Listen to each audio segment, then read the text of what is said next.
શું તમારી સાથે પણ ક્યારે આવું થયું છે કે વર્ષોથી તમારી પોતાની જમીન હોવા છતાં 7/12ના ઉતારામાં તમારું નામ જ ખોટું દેખાય છે? અથવા તો પિતાનું નામ ખોટું હોય? ક્યારેક જમીનનું ક્ષેત્રફળ ઓછું કે વધારે દેખાતું હોય? અને પછી જ્યારે તમે ખેતી માટે લોન લેવા જાઓ, પાક વીમો ભરવા જાઓ કે પછી ભવિષ્યમાં જમીન વેચવાની જરૂર પડે, ત્યારે અચાનક ખબર પડે છે કે એક નાની અમથી ભૂલ હવે કેટલી મોટી મુશ્કેલી બની ગઈ છે. ઘણા ખેડૂત મિત્રો તો આવી ભૂલો સુધારવા માટે વારંવાર કચેરીના ધક્કા ખાઈને કંટાળી જાય છે. આખો દિવસ લાંબી લાઇનમાં ઊભા રહેવું પડે છે. ક્યારેક કચેરીમાં અધિકારી હાજર ન હોય તો ક્યારેક વળી કોઈ કાગળ ઓછો પડી જાય. અને આ બધાથી કંટાળીને ઘણીવાર લોકો એજન્ટોના ચક્કરમાં ફસાઈ જાય છે અને બિનજરૂરી પૈસા પણ ખર્ચી નાખે છે. પણ હવે ચિંતા કરવાની જરૂર નથી. સરકાર દ્વારા આખી પ્રક્રિયા ઓનલાઈન કરવામાં આવી છે. એટલે હવે તમે ઘરે બેઠા તમારા મોબાઈલથી જ આ અરજીની શરૂઆત કરી શકો છો. પરંતુ આપણે આગળ વધીએ તે પહેલાં એક ખાસ વાત સમજવી ખૂબ જરૂરી છે. આ માર્ગદર્શિકા માત્ર શૈક્ષણિક અને સામાન્ય માહિતી માટે જ બનાવવામાં આવી છે. જમીન સંબંધિત દરેક કેસ અલગ અલગ હોઈ શકે છે. તેથી કોઈપણ કાનૂની કાર્યવાહી કરતા પહેલા અનુભવી વકીલ, નોટરી અથવા સંબંધિત સરકારી અધિકારીની સલાહ તમારે જરૂર લેવી. નમસ્કાર ખેડૂત મિત્રો, ધ લીગલ સફર ચેનલની આ વિશેષ માર્ગદર્શિકામાં તમારું હાર્દિક સ્વાગત છે. જમીન એ ખેડૂત માટે માત્ર સંપત્તિ નથી હોતી. એ તો પૂરા પરિવારની મહેનત છે, પેઢીઓની કમાણી છે અને આખા પરિવારની આજીવિકા છે. અને આ જમીનની માલિકીનો સૌથી મહત્વનો પુરાવો એટલે તમારા 7/12 અને 8 ઉતારો. હવે ઘણા લોકોના મનમાં એક પ્રશ્ન થાય છે કે આખરે આ સરકારી રેકોર્ડમાં આવી ભૂલો થાય છે કેવી રીતે? ચાલો સરળ ભાષામાં સમજીએ. ઘણા વર્ષો પહેલાં જ્યારે જૂના હાથથી લખાયેલા રેકોર્ડ કમ્પ્યુટરમાં દાખલ કરવામાં આવ્યા હતા, ત્યારે ઘણી જગ્યાએ ડેટા એન્ટ્રીની ભૂલો થઈ ગઈ હતી. ક્યાંક નામના સ્પેલિંગ ખોટા ચડી ગયા, ક્યાંક સર્વે નંબર બદલાઈ ગયો, તો ક્યાંક જમીનનું ક્ષેત્રફળ જ ખોટું દાખલ થઈ ગયું હતું. ઘણીવાર વારસાઈ એન્ટ્રી દરમિયાન પણ આવી ભૂલો રહી જાય છે. કેટલાક કેસમાં તો જૂના દસ્તાવેજો સ્પષ્ટ ના હોવાને કારણે પણ આ ગડબડ થઈ જાય છે. કેટલાક ગામોમાં તો જૂના રેકોર્ડ ગુજરાતી અને અંગ્રેજી બંને ભાષામાં અલગ અલગ રીતે દાખલ થયેલા હોય છે. આથી ડિજિટલ રેકોર્ડમાં નામની ભૂલો ખૂબ વધે છે. શરૂઆતમાં લોકો આ બાબતને સાવ નાની માને છે. પણ ભવિષ્યમાં જ્યારે જમીન વેચવાની આવે, ભાગલા કરવાની જરૂર પડે અથવા કોઈ કોર્ટ કેસ થાય, ત્યારે આ જ નાની ભૂલો મોટી મુશ્કેલી ઊભી કરે છે.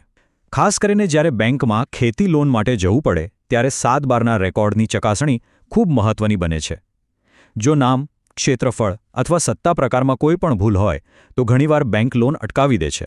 પાક વીમો, ખેતી સહાય કે સરકારની અન્ય યોજનાઓનો લાભ લેવામાં પણ મુશ્કેલી આવી શકે છે. એટલે જ આમાં સમયસર સુધારો કરાવવો ખૂબ જ જરૂરી છે. તો હવે ચાલો સ્ટેપ બાય સ્ટેપ સમજીએ કે આ માટે ઘરે બેઠા ઓનલાઈન અરજી કેવી રીતે કરવી. સૌથી પહેલાં તમારા મોબાઈલમાં ગૂગલ ખોલો અને તેમાં આયોરા એટલે કે IORA લખીને સર્ચ કરો. તમને તરત જ ગુજરાત સરકારના મહેસૂલ વિભાગની સત્તાવાર વેબસાઇટ જોવા મળશે. અહીં હંમેશા એક વાતનું ધ્યાન રાખજો કે તમારે ફક્ત સત્તાવાર સરકારી વેબસાઇટ જ ખોલવી. ઘણીવાર લોકો ઉતાવળમાં ખોટી વેબસાઇટ પર જઈને પોતાની વ્યક્તિગત માહિતી નાખી દેતા હોય છે અને પછી OTP, આધાર માહિતી અથવા વ્યક્તિગત ડેટાનો ખોટો ઉપયોગ થઈ શકે છે. જો તમે મોબાઈલમાં વેબસાઇટ ખોલો છો તો બ્રાઉઝરના ઉપરના 3 ડોટમાં જઈને ડેસ્કટોપ સાઇટનો વિકલ્પ જરૂર ચાલુ કરી દેજો. આમ કરવાથી આખું ફોર્મ તમને સરળતાથી અને સ્પષ્ટ દેખાશે. હવે સત્તાવાર વેબસાઇટ ખુલ્યા પછી ન્યૂ એપ્લિકેશન એટલે કે નવી અરજી વિકલ્પ પર ક્લિક કરો. ત્યારબાદ સિસ્ટમ તમને અરજીનો પ્રકાર પૂછશે. અહીં તમારે ખાસ હકપત્રક સંબંધિત અરજી પસંદ કરવાની રહેશે અને એના પછી નમૂના નંબર 7માં ક્ષતિ સુધારણા માટે અરજી એવો વિકલ્પ પસંદ કરવો. ઘણા લોકો ઉતાવળમાં અહીં ખોટો વિકલ્પ પસંદ કરી લે છે, જેના લીધે પછી અરજી સીધી રદ થઈ જાય છે. એટલે આ સ્ટેપ ખૂબ જ ધ્યાનથી કરજો. આટલું કર્યા પછી તમારી જમીનની માહિતી ભરવાનું નવું પેજ ખુલશે. અહીં તમારે તમારો જિલ્લો, તાલુકો અને ગામનું નામ સાચું પસંદ કરવું. ત્યારબાદ તમારો જે મોબાઈલ નંબર અત્યારે ચાલુ હોય તે નંબર ત્યાં નાખવો, કારણ કે OTP અને અરજી સંબંધિત તમામ મહત્વની માહિતી તમારા આ જ નંબર પર આવશે. હવે નીચે દેખાતો કેપ્ચા કોડ બરાબર ટાઈપ કરીને જનરેટ OTP બટન પર ક્લિક કરો. જો ક્યારેક OTP મોડો આવે અથવા તો વેબસાઇટ ધીમી ચાલે તો જરાય ગભરાવાની જરૂર નથી. ઘણીવાર સરકારી સર્વર પર એકસાથે વધારે ટ્રાફિક હોવાને કારણે આવું થતું હોય છે. બસ થોડો સમય શાંતિથી રાહ જોઈને ફરીથી પ્રયાસ કરવો અને જો સતત આવી જ સમસ્યા આવતી હોય તો રાત્રિના સમયે અથવા વહેલી સવારે વેબસાઇટ ફરી ખોલીને પ્રયાસ કરવો. એ સમયે સર્વર ઝડપી કામ કરે છે. હવે ઓટીપી નાખ્યા પછી તમારી સામે એક મોટું ઓનલાઈન ફોર્મ ખુલશે. અહીં તમારે તમારું પૂરું નામ, પિતાનું નામ, પૂરું સરનામું અને પિનકોડ એકદમ સાચું ભરવું. અહીં એક ખાસ વાત બરાબર યાદ રાખજો. તમારું જે નામ આધાર કાર્ડમાં છપાયેલું હોય એ જ પ્રમાણે સ્પેલિંગ લખવું વધુ સારું રહે છે. કારણ કે આગળ દસ્તાવેજોની ચકાસણી દરમિયાન જો આધાર કાર્ડ અને અરજીમાં નામ અલગ હશે તો તમારી અરજી અટકી શકે છે. ઘણીવાર માત્ર એક અક્ષરની ભૂલને કારણે પણ ખેડૂતોને ફરીથી નવી અરજી કરવાની ફરજ પડે છે. આ બધી પ્રાથમિક માહિતી ભરાઈ જાય એ પછી તમારી જમીનનો સાચો સર્વે નંબર પસંદ કરવો. તમે જેવો સર્વે નંબર પસંદ કરશો કે તરત જ જમીનની બધી માહિતી તમારી સ્ક્રીન પર દેખાશે. હવે સિસ્ટમ તમને પૂછશે કે કઈ બાબતમાં સુધારો કરવો છે. જો નામમાં ભૂલ હોય તો નામ સુધારો પસંદ કરવો. જો ક્ષેત્રફળ ખોટું હોય તો ક્ષેત્રફળ સુધારો પસંદ કરવો. કેટલાક કેસમાં સત્તા પ્રકારમાં પણ ભૂલ હોઈ શકે છે. તેના માટે પણ અંદર અલગથી વિકલ્પ આપવામાં આવે છે. હવે જે સાચી માહિતી હોય તે ખૂબ જ ધ્યાનથી ટાઈપ કરવી. ઘણા લોકો ઉતાવળમાં ફરીથી ખોટું નામ ટાઈપ કરી દેતા હોય છે અને પછી ફરીથી નવી અરજી કરવાની ફરજ પડે છે. એટલે સબમિટ કરતા પહેલાં અંતમાં એકવાર બધી માહિતી ચેક જરૂર કરવી. હવે બધું બરાબર હોય તો સેવ બટન દબાવીને અરજી સેવ કરી લો. તમારી અરજી સેવ થયા પછી રજિસ્ટર્ડ એપ્લિકેશન નામના વિકલ્પમાં જઈને તમારી અરજી શોધો અને તેની પ્રિન્ટ કાઢી લો.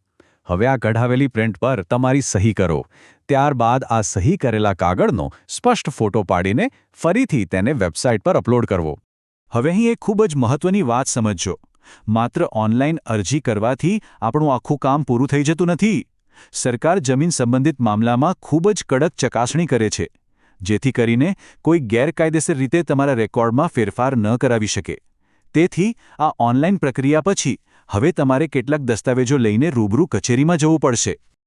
આના માટે તમારે એક ફાઇલ તૈયાર કરવી પડશે, જેમાં તમે કરેલી ઓનલાઈન અરજીની પ્રિન્ટ, 7/12નો તાજો ઉતારો, 8A નો ઉતારો, તમારા આધાર કાર્ડની નકલ અને જો જરૂરી હોય તો અન્ય કાનૂની પુરાવા સાથે રાખો. જો માત્ર નામ સુધારવાનું હોય તો સામાન્ય રીતે સોગંદનામું એટલે કે એફિડેવિટ પણ કરાવવું પડે છે. આ એફિડેવિટ નોટરી અથવા વકીલ દ્વારા તૈયાર કરી આપવામાં આવે છે.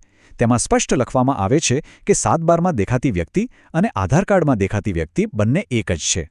ઘણી જગ્યાએ વકીલ કે નોટરી પાસે આ કામ માટે અંદાજે 200 થી 500 રૂપિયા સુધીનો ખર્ચ થઈ શકે છે. અલગ અલગ વિસ્તારમાં આ ફી થોડી ઓછી કે વધારે હોઈ શકે છે.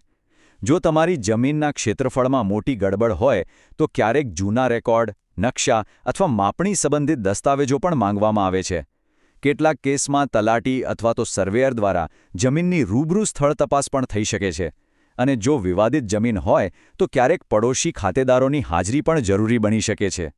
હવે તમારી આ તૈયાર કરેલી બધી ફાઇલ લઈને તમારા તાલુકાની મામલતદાર કચેરીની ઈ-ધરા શાખામાં જાઓ અને ત્યાં જઈને આ બધા દસ્તાવેજો જમા કરાવો. ત્યાં બેઠેલા અધિકારીઓ તમારા બધા કાગળોની ખૂબ જ બારીકાઈથી ચકાસણી કરશે. જો તમારા બધા કાગળો અને માહિતી યોગ્ય હશે તો સામાન્ય રીતે અંદાજે 90 દિવસની અંદર આ સુધારો થઈ જાય છે. પરંતુ કેટલાક અટપટા કેસમાં વધુ સમય પણ લાગી શકે છે. ખાસ કરીને જો જૂના રેકોર્ડમાં મોટી ગડબડ હોય અથવા તો કચેરીને વધારાના પુરાવાની જરૂર પડે. હવે ઘણા લોકો એવું પૂછે છે કે ભાઈ અરજી તો કરી દીધી પણ એનું સ્ટેટસ કેવી રીતે ચેક કરવું? તો તમે તમારા અરજી નંબરની મદદથી ફરીથી આઈઓરા વેબસાઇટ પર જઈને સ્ટેટસ સરળતાથી જોઈ શકો છો. એટલે અરજી નંબર અને રસીદ હંમેશા સાચવીને રાખવી. ઘણીવાર લોકો આ નંબર ગુમાવી દે છે અને પછી ફરીથી કચેરીના ધક્કા ખાવા પડે છે. જો કોઈ કારણસર તમારી અરજી રદ થાય તો જરાય ગભરાવાની જરૂર નથી. સામાન્ય રીતે કચેરી અરજી રદ કરવાનું ચોક્કસ કારણ ઓનલાઈન બતાવે છે. તમે એ ભૂલ સુધારીને ફરીથી અરજી કરી શકો છો. અને જો તમને એવું લાગે કે અરજી ખોટી રીતે નામંજૂર કરવામાં આવી છે તો તમે ઉપરના અધિકારી સમક્ષ તમારી રજૂઆત પણ કરી શકો છો. હવે અંતમાં એક ખાસ વાત હંમેશા યાદ રાખજો. આ ઓનલાઈન પ્રક્રિયા સરકાર દ્વારા સામાન્ય લોકો માટે જ સરળ બનાવવામાં આવી છે. એટલે કોઈ એજન્ટ અથવા વચેટિયાને હજારો રૂપિયા આપવાની બિલકુલ જરૂર નથી. ઘણા લોકો ખેડૂત મિત્રોના ડરનો અને અજ્ઞાનતાનો ફાયદો ઉઠાવીને ખોટા પૈસા વસૂલતા હોય છે. સરકારી ફી કેટલી છે, કયા દસ્તાવેજો જરૂરી છે અને કઈ પ્રક્રિયા કરવી તેની સંપૂર્ણ માહિતી પહેલાં જાતે જ મેળવી લેવી. બીજી એક મહત્વની બાબત એ છે કે જો તમારો મોબાઈલ નંબર બદલાઈ જાય તો નવી માહિતી સમયસર અપડેટ કરી લેવી, નહીં તો ઓટીપી અને સરકારી કચેરીના મહત્વના મેસેજ મળવામાં મુશ્કેલી આવી શકે છે. અને જો તમારી જમીન કોઈ કોર્ટ કેસમાં હોય અથવા તો કોઈ પારિવારિક વારસાઈ વિવાદ ચાલતો હોય તો સીધા ઓનલાઈન સુધારા કરતા પહેલાં કોઈ સારા વકીલની સલાહ જરૂર લેવી, કારણ કે આવા કેસમાં ક્યારેક સામાન્ય અરજીથી કામ પૂરું થતું નથી અને તેના માટે અલગ કાનૂની પ્રક્રિયા કરવાની જરૂર પડી શકે છે. જો તમે આ બધી સાવચેતીઓ રાખશો તો ખૂબ જ સરળતાથી ઘરે બેઠા જમીનના રેકોર્ડની ભૂલ સુધારી શકશો અને ભવિષ્યમાં આવનારી મોટી કાનૂની મુશ્કેલીથી પણ બચી શકશો. મને પૂરી આશા છે કે આજની આ માર્ગદર્શિકા દરેક ખેડૂત મિત્ર અને સામાન્ય માણસ માટે ખૂબ જ ઉપયોગી સાબિત થશે. જો ધ લીગલ સફર ચેનલની આ માહિતી તમને સાચે જ પસંદ આવી હોય તો આને લાઇક જરૂર કરજો. તમારા પરિવારજનો, મિત્રો અને ખાસ કરીને ખેડૂત મિત્રોના વોટ્સએપ ગ્રુપમાં આ માર્ગદર્શિકા વધુમાં વધુ શેર કરજો, જેથી સાચી માહિતી દરેક સુધી પહોંચી શકે. કદાચ તમારું એક શેર કોઈ ખેડૂત પરિવારની વર્ષો જૂની મુશ્કેલી દૂર કરી શકે છે. જમીનના કાયદા અથવા સરકારી પ્રક્રિયા અંગે તમારો કોઈ પણ પ્રશ્ન હોય તો નીચે કમેન્ટ બોક્સમાં જરૂર લખજો. અમે તમારા પ્રશ્નોના સાચા અને સરળ જવાબ આપવાનો પૂરો પ્રયત્ન કરીશું. અને આવી જ સરળ ભાષામાં કાયદા અને સરકારી યોજનાઓની સાચી માહિતી મેળવતા રહેવા માટે ધ લીગલ સફર ચેનલને આજે જ સબસ્ક્રાઇબ કરી દેજો. યાદ રાખો, કાયદાનું જ્ઞાન એ જ સૌથી મોટી તાકાત છે.